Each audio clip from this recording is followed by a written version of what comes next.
Hello students, this is your video lecture number 2।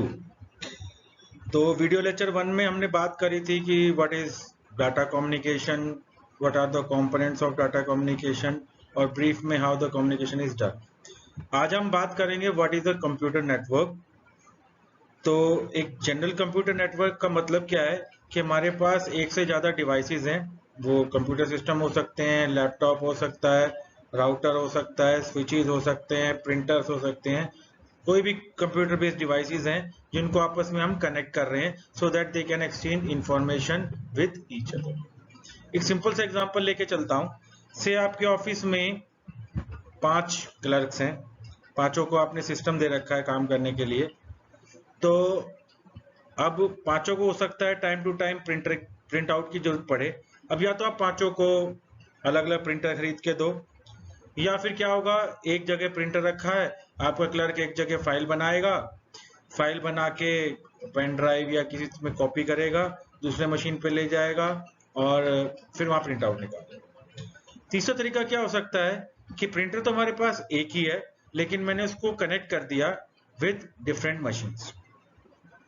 Machines और आपके computer का एक नेटवर्क बना दिया। तो क्या होगा, अब पांचों क्लर्क बैठे तो अपने अपने सिस्टम पे हैं, वहीं बैठे बैठे वो प्रिंट कमांड देंगे तो प्रिंट कहाँ जाएगा, on to the printer.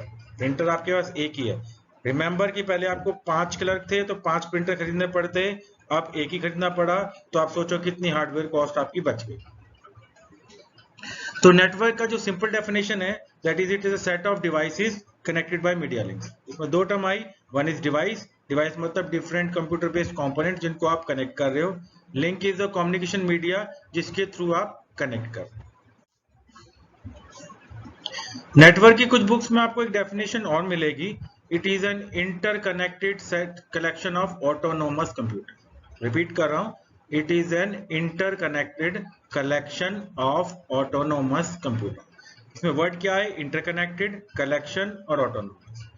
Interconnected का मतलब है जो डिफरेंट आपके डिवाइसेस हैं उनको आप कनेक्ट कर रहे हो with each other so that they can exchange information with each other.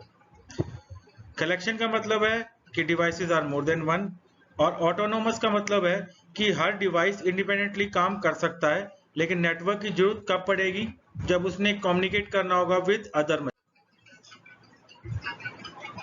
तो ऑटोनोमस का मतलब सिंपल टर्म्स में कहूं कि हर आपने 4 मशीन्स को इंटरनेट कनेक्ट किया, आपके लैब में 4 मशीन्स हैं। नॉर्मली आप हर मशीन पे काम कर सकते हो, वो इंडिपेंडेंटली चल सकती है, लेकिन नेटवर्किंग की जरूरत कब पड़ेगी, जब आपको इंफॉर्मेशन भेजनी है एक मशीन से दूसरी मशीन।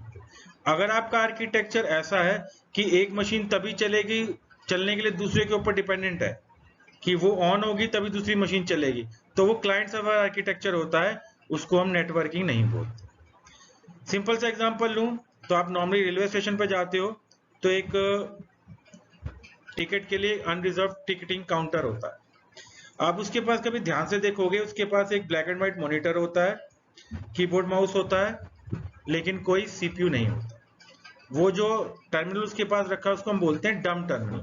डम टर्मिनल का मतलब, क्योंकि उसके अंदर सीपीयू ब्रेन बोलते हैं, कंप्यूटर का ब्रेन नहीं है, तो वो खुद से कुछ नहीं कर सकता। वो आपका डम टर्मिनल कनेक्ट होता है सर्वर से, जो हमारे रीजन का पड़ा न्यू दिल्ली रेलवे स्टेशन के ऊपर, नई दिल्ली रेलवे स्टेशन पर। तो अगर कभी नई दिल्ली रेलवे स्टेशन के सर्वर पे कोई प्रॉब्लम आ गई तो सब जगह टिकटिंग रुक जाती है। सोनीपत, पानीपत, चंडीगढ़, जो भी सर्वर से कनेक्टेड हैं एरियाज, सभी काउंटर स्टॉप हो जाते हैं। तो यानी वो जो टर्मिनल टिकटिंग काउंटर पे रखा है वो चलने के लिए कहीं ना कहीं डिपेंडेंट है सर्वर के ऊपर, तो वो नेटवर्किंग कैटेगरी में नहीं आता, उसको हम बोलते हैं क्लाइंट सर्वर आर्किटेक्चर। तो वो जब भी टिकट काटनी होती है तो वो जो आपका क्लर्क बैठा है आपसे पूछता है कहाँ की टिकट लेनी है, आपने कहा सोनीपत टू से न्यू दिल्ली, तो वो आपके स्टेशन कोड डालता है, SNP for Sonipat, NDLS for new Delhi. वो रिक्वेस्ट जाती है सर्वर पे, सर्वर उसको प्रोसेस करता है, अपने इंफॉर्मेशन स्टोर कर लेता है कि यहाँ से यहाँ तक की टिकट कटी, और रिप्लाई कहाँ जाता है, बैक टू योर डम टर्मिनल, और आपका प्रिंटर के ऊपर वो टिकट प्रिंट हो जाती है, क्लर्क आपको दे देता है और अकॉर्डिंगली आपसे पैसे ले लेता है। तो आई होप कि आपको नेटवर्किंग की डेफिनेशन समझ आ गई होगी। नेटवर्किंग का जनरल मतलब है कि there are more than one devices which are interconnected with each other by some sort of communication media. Communication media जैसे मैंने पहले पिछले लेक्चर में बताया था, दो टाइप की हो सकती है, वायर्ड या वायरलेस। अगर आप कम्युनिकेशन के लिए वायर लगा रहे हो आपस में कनेक्ट करने के लिए, तो वायर्ड कम्युनिकेशन है। अगर आपका कोई वायर के बिना कोई और टेक्निक आप यूज कर रहे हो फॉर कम्युनिकेशन जिसमें कोई वायर नहीं है, like Bluetooth, wifi, satellite communication, microwave communication, infrared communication, तो इनमें कोई वायर यूज नहीं हो रही, तो ये कम्युनिकेशन की ऐसी कैटेगरी में आते हैं, वायरलेस। एक और रिलेटेड टर्म आती है which is your distributed processing. Distributed processing का मतलब क्या होता है कि अब आपके पास 5 मशीन्स हैं, पांचों के अंदर एक एक सीपीयू है। अब आप एक सिस्टम पे बैठे, आपने 50 प्रोग्राम चला दिए, तो 50 प्रोग्राम को एग्जीक्यूट कौन करेगा? उस मशीन का सीपीयू। रिजल्ट क्या हुआ? एक मशीन तो ओवरलोडेड हो गई, एक सीपीयू तो ओवरलोडेड हो गया, उसके पास तो बहुत सारा काम है और बाकी खाली बैठे हैं।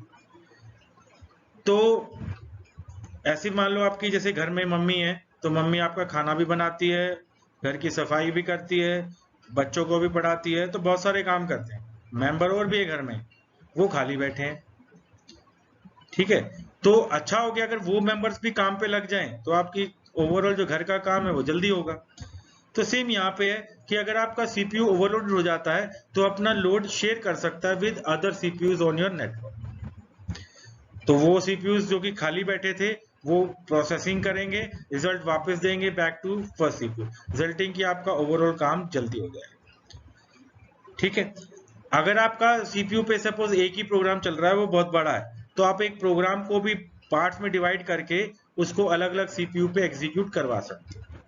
तो इसको हम बोलते हैं डिस्ट्रीब्यूटेड प्रोसेसिंग, जहां पे जो भी आपने प्रोसेसिंग करनी है वो लोड डिस्ट्रीब्यूट हो गया among multiple CPUs on your network. अब इसका एडवांटेज क्या होगा? सबसे पहला एडवांटेज आता है सिक्योरिटी। सिक्योरिटी का मतलब कि आप लिमिट कर सकते हो कि एक यूजर को कितनी इंफॉर्मेशन मिलेगी। से बैंक की बात करूं, बैंक में बहुत सारे क्लर्क होते हैं, विड्रॉल वाला क्लर्क होता है, डिपॉजिट करने का क्लर्क होता है, एफडी बनवाने वाला क्लर्क होता है, तो हर एक की इंफॉर्मेशन रिक्वायरमेंट अलग अलग है। आप जब बैंक में अकाउंट खुलवाते हो तो बैंक में बहुत सारी इंफॉर्मेशन देते हो, आपका नाम, फादर नेम, पैन नंबर, आधार नंबर, आपका फोन नंबर या मोबाइल नंबर, आपका एरिया का pin code, address and so on. से आप पैसे जमा कराने गए कैश काउंटर पे, तो क्या उस क्लर्क को आपके एड्रेस से मतलब है, पिन कोड से मतलब है, फोन नंबर से मतलब है? नहीं। उसको क्या चाहिए? आपके अकाउंट का करंट बैलेंस, ताकि उसमें ऐड करके वो और बैलेंस आपका अपडेट कर सके। तो आप ऐसे कर सकते हो कि आप different information, different category of information अलग अलग सिस्टम्स पे रखो। तो कैश विड्रॉल को क्या इंफॉर्मेशन देखेगी? आपका अकाउंट नंबर, आपका करंट बैलेंस, ठीक है। सिमिलरली विड्रॉल वाले को क्या देखेगा? आपका अकाउंट नंबर, आपका करंट बैलेंस। मैनेजर को क्या दिखेगा? मैनेजर को मतलब नहीं है कि आप कितना पैसा जमा करा रहे हो। जो एचआर वाला है उसको क्या मतलब है, सिर्फ उसने आपके घर में एक लेटर डालना है, तो उसको क्या चाहिए? आपका address, account number, phone number. तो उसको क्या दिखेगा? आपका account number, phone number and address. Second advantage आया डिस्ट्रीब्यूटेड डाटाबेस। तो जो भी आप कस्टमर बैंक में अपनी इंफॉर्मेशन दे रहा है वो कहाँ स्टोर होती है? डाटाबेसेस के अंदर। अब जैसे जैसे नंबर ऑफ कस्टमर बढ़ते जाएंगे तो आपके डाटाबेस का साइज बड़ा होता जाएगा, रिजल्टिंग कि अगर हमें उसमें कोई इंफॉर्मेशन सर्च करनी है तो सर्चिंग टाइम इंक्रीज होता जाएगा जैसे जैसे आपका डाटाबेस में डाटा बढ़ता जाएगा। That is it is directly proportional to the size of database. अब आप क्या कर सकते हो? अपने डाटाबेस को डिवाइड करो। लाइक से आईसीआईसीआई बैंक है, अब उसके बहुत सारे कस्टमर्स हैं। सोनीपत बैंक ब्रांच है तो सोनीपत के कस्टमर्स हैं, पानीपत में ब्रांच है वहां के कस्टमर्स हैं, चंडीगढ़ में ब्रांच है वहां के कस्टमर्स हैं, मुंबई के ब्रांच है वहां के कस्टमर्स हैं। अब नॉर्मली पानीपत में कस्टमर कौन सा आएगा? जनरली वो पानीपत का ही होगा, ओकेजनली हो सकता है कहीं और का हो। तो आप क्या कर सकते हो? अपने डाटाबेस को डिवाइड कर लो अकॉर्डिंग टू रीजन। तो आपने जो पानीपत के कस्टमर थे उनका रिकॉर्ड अलग कर लिया, वो कहाँ स्टोर करा दिया? पानीपत के सर्वर पे। चंडीगढ़ के कस्टमर थे उनका रिकॉर्ड अलग कर लिया, स्टोर करा दिया चंडीगढ़ के कस्टमर पे। तो जब पानीपत का कस्टमर आएगा अपनी ब्रांच में, तो क्योंकि डाटाबेस का साइज छोटा है तो उसकी इंफॉर्मेशन सर्चिंग टाइम कम लगेगा। हाँ, ओकेजनली हो सकता है कि चंडीगढ़ का कस्टमर पानीपत में आ गया, तो सारी इंफॉर्मेशन कहाँ होगी? आपके मेन सर्वर पे जो मुंबई में होगा। तो अगर आपका इंफॉर्मेशन पानीपत सर्वर पे नहीं मिला तो पानीपत सर्वर आगे ले सकता है फ्रॉम मुंबई से। ठीक है, तो एक एडवांटेज डिस्ट्रीब्यूटेड प्रोसेसिंग क्या क्या हुआ? Distributed data. नेक्स्ट आया फास्टर प्रॉब्लम सॉल्व। आप डिस्ट्रीब्यूटेड प्रोसेसिंग में आप कर क्या रहे हो? अपने टास्क या प्रोग्राम, जो भी आपकी प्रोग्राम है, उसको डिवाइड कर रहे हो डिफरेंट डिफरेंट पार्ट्स में, और हर पार्ट चल रहा है अलग अलग सीपीयू पे। अब क्योंकि मल्टीपल सीपीयू इन्वॉल्व है तो आपका काम कंपैरेटिवली फास्ट होगा। तो मान लेते हैं कि एक सीपीयू एक प्रोग्राम एग्जीक्यूट करता है 1 सेकेंड में, आपने 50 प्रोग्राम चला दिए, तो अगर एक ही सीपीयू लगा रहता है तो 50 प्रोग्राम एग्जीक्यूट होने में कितना टाइम लगता? 50 सेकेंड। अब आपके सीपीयू हो गए 5 मशीन में आपने उनको डिवाइड कर दिया, तो हर सीपीयू के हिस्से कितने आया? 50 प्रोग्राम थे, तो हर सीपीयू के हिस्से आया 10-10 प्रोग्राम। अब पहला सीपीयू 10 प्रोग्राम को कितने देर में एग्जीक्यूट करेगा? 10 सेकेंड में। दूसरा सीपीयू भी उन्हीं 10 सेकेंड में, तीसरा सीपीयू भी उन्हीं 10 सेकेंड में, रिजल्टिंग आपके 50 प्रोग्राम जो पहले 50 सेकेंड में एग्जीक्यूट हो रहे थे, अब कितनी देर में एग्जीक्यूट हो गए? 10 सेकेंड। तो आपका जो प्रॉब्लम सॉल्विंग का टाइम है दैट हैज बीन रिड्यूस्ड। चौथा एडवांटेज आया सिक्योरिटी थ्रू रिडंडेंसी। रिडंडेंसी का मतलब होता है डुप्लीकेसी। अभी आपका डाटाबेस अगर एक ही मशीन पे था, सपोज बैंक में 1 लाख कस्टमर थे, सारा डाटा एक ही डाटाबेस में था, खुदा ना खास्ता वो सर्वर खराब हो गया, तो क्या होगा? जो डाटा उसमें था गया। अब क्या कस्टमर से दोबारा मांगोगे? दूसरा आप ऑप्शन क्या कर सकते हो, अब क्योंकि आपकी मशीन नेटवर्क पे है, आप उस डाटा की मल्टीपल कॉपीज मेंटेन कर सकते हो एट डिफरेंट डिफरेंट मशीन। अब होगा क्या? अगर एक मशीन खराब हो गई तो दूसरी मशीन पे डाटा है, क्योंकि आपने डुप्लीकेट उसकी कॉपी क्रिएट कर रखी है। दूसरी मशीन पे खराब हो गई, तीसरी मशीन पे है, तो फाइनली आपको डाटा कहीं ना कहीं मिल जाएगा। तो एडवांटेज क्या हुआ कि आपका डाटा लॉस होने के चांसेस बहुत कम हो। एंड फिफ्थ और last is collaborative processing. Collaborative processing का मतलब होता है कि एक से ज्यादा persons are working on the same thing at one time. अभी आप एक नॉर्मली वर्ड या एक्सेल की फाइल में काम करते हो, तो अगर आप काम कर रहे हो एक मशीन पे तो दूसरा बंदा काम नहीं कर सकता। तो अगर आप गूगल शीट टाइप देखो, तो उस पे अगर आप गूगल शीट को शेयर करा देते हो तो multiple users can work on the same sheet at one time. इसको हम बोलते हैं कोलैबोरेटिव प्रोसेस। कोलैबोरेटिव प्रोसेसिंग जो जनरली तब पड़ती है जब एक ही प्रोजेक्ट के ऊपर मल्टीपल यूजर्स काम कर रहे हैं। अब ऐसा नहीं होगा कि आपने काम किया तब दूसरे को फाइल दोगे, ले तू कर ले, फिर तीसरे को दोगे, तो टाइम बहुत लगेगा। तो जनरली हम क्या करते हैं, एक फाइल बनाते हैं, उसको शेयर कर देते हैं पांचों के साथ। इसका मतलब पांचों को राइट्स मिल गए कि वो उस फाइल के ऊपर काम कर सकते हैं, तो इसको हम बोलते हैं कोलैबोरेटिव प्रोसेस।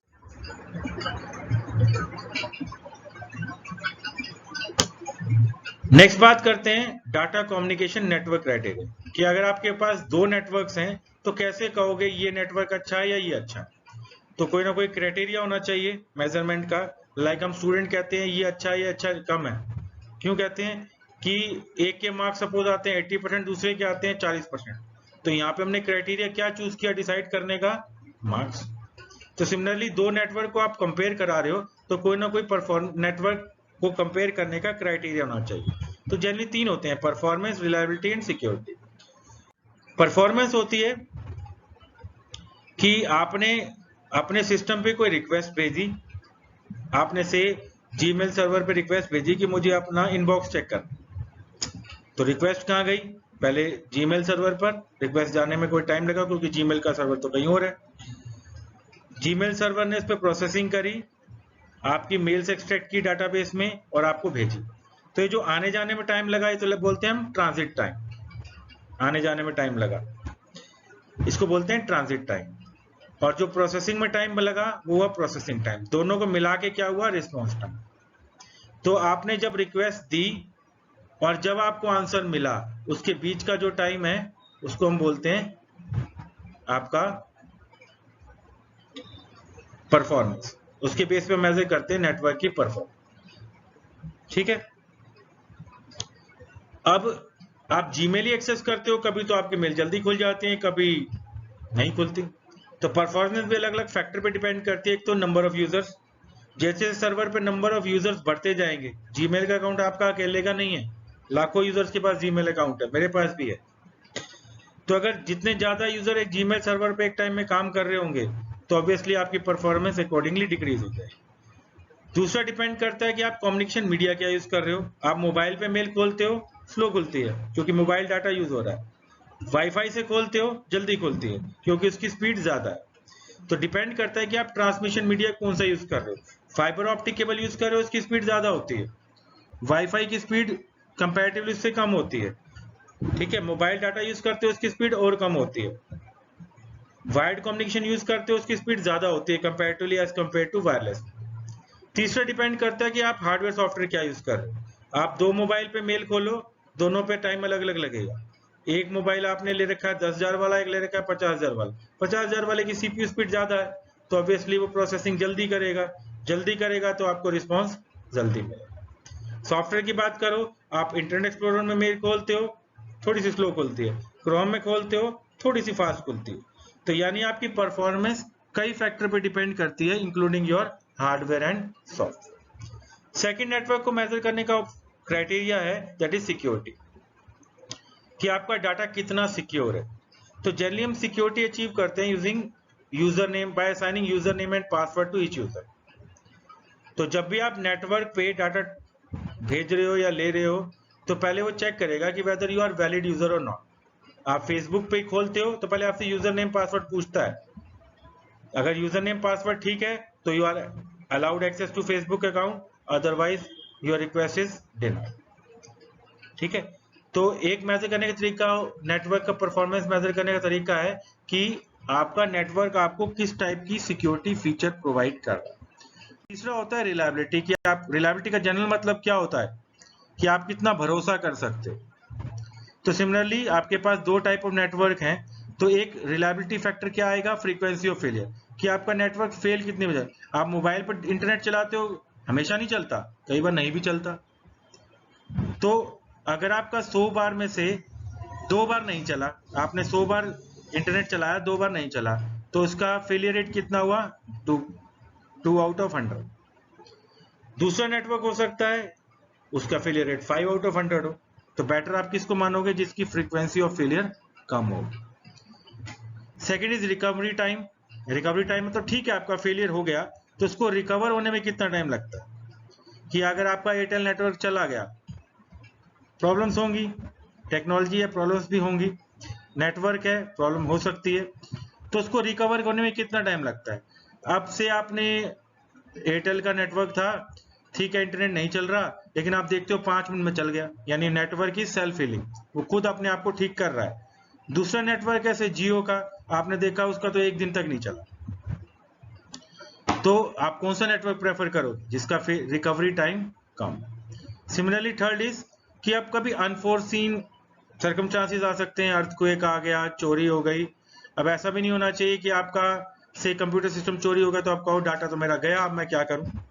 अगर आपका नेटवर्क अच्छा है तो it can maintain multiple copies of same data, resulting कि अगर आपका कुछ हो जाता है, अर्थक्वेक आ जाता है, बिल्डिंग गिर जाती है, कुछ भी हो जाता है, तो आपका डाटा कहीं ना कहीं आपका सिक्योर है। एप्लीकेशन देखें नेटवर्क पे की, नेटवर्किंग की, तो हर जगह नेटवर्क यूज होता है।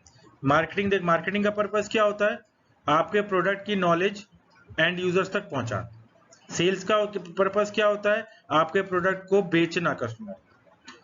तो पहले आप मार्केटिंग देखो तो कैसे होती थी, टीवी एड्स आती थी, न्यूज़पेपर एड्स आती थी।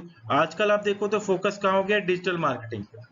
तो आप देखो फेसबुक चलाते होगे, उसमें एड्स आती होंगी, यूट्यूब चलाते हो, बीच बीच में एड्स आते हो, that is sort of digital market. Sales पहले आप कहाँ जनरली कैसे करते थे, तो आप रिटेलर्स होते थे, आप शॉप पे जाते हो, पैसे देते हो, चीज लेते हो, तो एक चेन होती थी, wholesaler, retailer and and customer. आजकल क्या है, आप मोस्टली सामान खरीदते हो ऑनलाइन, तो आप साइट पर जाते हो, ऑनलाइन शॉपिंग साइट्स पे आइटम सेलेक्ट करते हो, पेमेंट करते हो और आपका आइटम आपके घर तक पहुंच जाता है। फाइनेंशियल सर्विसेज, तो अगर आप आज बैंकिंग देखो तो पहले आपको हर काम के लिए बैंक जाना पड़ता था, अब आप घर बैठे बैठे अपना मोबाइल के थ्रू या नेट बैंकिंग के थ्रू या मोबाइल ऐप्स के थ्रू अपना बैलेंस भी चेक कर लेते हो, फंड ट्रांसफर भी कर लेते हो, ठीक है, सारे बैंकिंग काम अप्रोक्सीमेटली घर बैठे ही हो जाते हैं। Third is CAD CAM, CAD stand for computer aided designing and CM stand for computer aided manufacturing. तो कोई भी आप नया प्रोडक्ट बनाते हो, से मारुति ने एक नई कार का बनानी है, वैसे नहीं कार बना देगी फिर सोचेगी अच्छी बनी कि नहीं बनी, तो पहले उसका डिजाइन बनाती है कि वो फाइनली कैसी दिखेगी, उसका स्पेसिफिकेशन कहाँ होगा। बिल्डिंग बना रहे हैं तो बिल्डिंग का एक मॉडल होता है, उसमें देखा जाता है कि हमारी एंट्री कहाँ है, स्विमिंग पूल कहाँ होगा, तो आप एनालाइज करते हो कि मेरा प्रोडक्ट अच्छा बनेगा या नहीं बनेगा। तो डिजाइनिंग कहाँ होती है, यूजिंग कंप्यूटर्स। और आपको इंफॉर्मेशन दिखानी है जिसको भी, कस्टमर को या मैनेजमेंट को, तो हम इंफॉर्मेशन ट्रांसफर करते हैं again using network. Electronic messages वो आप सब यूज करते हो in the form of WhatsApp messages, Facebook messages and so on. तो इलेक्ट्रॉनिक मैसेज कैसे जाते हैं हमारे, through internet, which is again a type of network. Directory service होती है एक सेंट्रल डिपॉजिटरी जहां पे आप इंफॉर्मेशन एक्सेस कर सकते हो। से मैंने जस्ट डायल आती है तो आपने देखना है मेरे आसपास कौन कौन से होटल्स हैं, तो आप रिक्वेस्ट डालोगे अपना एरिया होटल्स, और वो दिखा देगा आपके सराउंडिंग में कौन कौन से होटल्स अवेलेबल है। Next is your information service. तो आप देखते हो आजकल मोस्टली इंफॉर्मेशन हमें इंटरनेट पे मिल जाती है, तो हर ऑर्गेनाइजेशन आजकल एक वेबसाइट मेंटेन करती है, आप उस वेबसाइट पे लॉग इन करके और इंफॉर्मेशन देख सकते हो। तो हमारे कॉलेज की भी अपनी वेबसाइट है विच इज gc-Baroda-Sonipat.ac.in। तो अगर आपको कॉलेज के बारे में कोई इंफॉर्मेशन चाहिए तो आप वेबसाइट पे लॉग इन करके देख सकते हो। ठीक है, तो आप नॉर्मली एक ब्राउजर खोलते हो, ब्राउजर के थ्रू रिक्वेस्ट जाती है to the server and server replies. तो जाएगी तभी जब आपके बीच में कोई नेटवर्क होगा। तो अभी हम नेटवर्क के लिए क्या यूज करते हैं, अपना internet connection. Next is electronic data interchange. Electronic data interchange का मतलब हमारे पास कोई डॉक्यूमेंट है, कोई डाटा है जो हमें किसी दूसरी लोकेशन पे भेजना है, तो इसको हम बोलते हैं इलेक्ट्रॉनिक डाटा इंटरचेंज। तो हम भेजते कैसे हैं, नॉर्मली पहले फैक्स मशीन होती थी, तो हम एक जगह से डॉक्यूमेंट फैक्स मशीन में डाल देते थे और दूसरी फैक्स मशीन पे निकल आता था, that is called as electronic data interchange. Teleconferencing होती है, एक टेलीकॉन्फ्रेंसिंग होती है, एक वीडियो कॉन्फ्रेंसिंग होती है। दोनों में डिफरेंस क्या होता है, वीडियो कॉन्फ्रेंसिंग में आप फेस टू फेस कम्युनिकेशन करते हो, जैसे आप गूगल मीट पे अपनी क्लासेस अटेंड कर रहे हो, तो आपको टीचर दिख रहा है, टीचर को आप दिख रहे हो, that is a sort of face to face communication, वो होता है वीडियो कॉन्फ्रेंसिंग। टेलीकॉन्फ्रेंसिंग में आपके पास कम्युनिकेशन होता है, उसमें फेस टू फेस तो नहीं होता, लेकिन हाँ वॉइस कम्युनिकेशन होता है, that is your teleconference. Cellular telephone, जो आप मोबाइल फोन यूज करते हो, दूसरे मोबाइल से कम्युनिकेट करते हो, तो बीच में आपको कोई ना कोई नेटवर्क चाहिए, तो आप नेटवर्क यूज करते हो, या आइडिया या जियो या एयरटेल, कोई भी आप नेटवर्क यूज करते हो। Last is your cable television. तो जो भी केबल टेलीविजन पे आपको नॉर्मली क्या आता है, टीवी चैनल्स, वो ब्रॉडकास्ट तो कहीं और से हो रहे हैं। ZTV है, वो उसका ऑफिस तो मान लो मुंबई में है, ब्रॉडकास्ट तो वहां से कर रहा है, आप घर बैठे कैसे देख रहे हो, तो कोई ना कोई नेटवर्क चाहिए। तो अगर आपने लोकल केबल टीवी वेंडर से कनेक्शन ले रखा है, तो आपका कम्युनिकेशन मीडिया क्या है, वो वायर जो होती है जनरली कोएक्सियल केबल। अगर आपने घर में ऊपर डिश लगवा रखी है टाटा स्काई टाइप, तो कम्युनिकेशन कैसे हो रहा है, यूजिंग सैटेलाइट।